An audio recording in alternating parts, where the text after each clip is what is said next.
আমি যখনই আমার ছবির মধ্যে দুটি হাতে টাচ করি, সাথে সাথে আমার মোবাইলের লকটি খুলে যায়।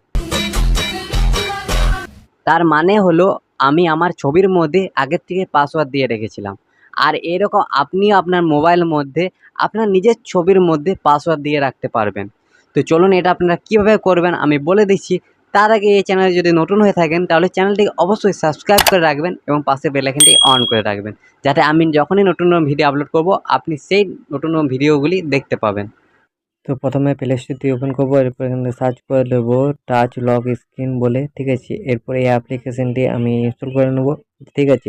ইনস্টল যখনই কমপ্লিট হয়ে যাবে তখন এখান থেকে আমি সেটাকে ওপেন করে নেব, ঠিক আছে। ওপেন করার পর এইরকম আপনারাও স্ক্রিন দেখতে পাবেন। এরপর এখান থেকে আমি ব্যাক করে নেব, ঠিক আছে।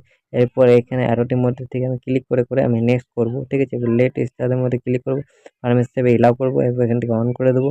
এরপর এই গ্যালারির মধ্যে ক্লিক করব, এরপর এখানে যা যা পারমিশন লাগবে সেগুলো আমি সব এলাও করব, ঠিক আছে। এরপর আবার এলাও করে গ্যালারির মধ্যে যাব। এরপর ফটো দিয়ে দেবেন, ঠিক আছে। এরপর আমিও এখান থেকে একটা ফটো দিয়ে দিচ্ছি। ফটো যখনই দেওয়া হয়ে যাবে এরপর ডানের মধ্যে ক্লিক করে দেবো। এরপর আবার এখানে লোডিং হবে।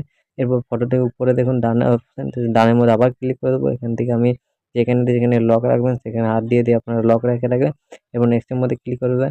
এবার আবার সেই লকটিকে দেওয়া দিবেন এবং কনফার্ম করে নেবেন। নেক্সটের মধ্যে ক্লিক করবেন। এবার যখন পাসওয়ার্ড যদি না ভুলে যান বাই চান্স, তাহলে এই লকটা একটু দিয়ে রাখবেন। এরপর এখান থেকে কোয়েশ্চেনটি অ্যান্সার দিয়ে পরে আপনি সাবমিট করে দেবেন। এরপর এখানে একটা সিম্বল দিয়ে দেবো, ঠিক আছে। সিম্বল সিলেক্ট করার পর এবার মোবাইলটা আমি অফ করে পুরো অন করব। আবার এখানে সেভ পাসওয়ার্ডটি দিতে হবে, ঠিক আছে। এবার দেখুন আমি দুটি হাতে যখনই আমি টাচ করছি তখনই আমার লকটি খুলে যাচ্ছে, ওপেন হয়ে যাচ্ছে মোবাইলটা। এরপর আমি যদি আগের মতো করতে চাইলে সরাসরি এই অ্যাপসটি আমি আনইনস্টল করে দেবো মোবাইল থেকে।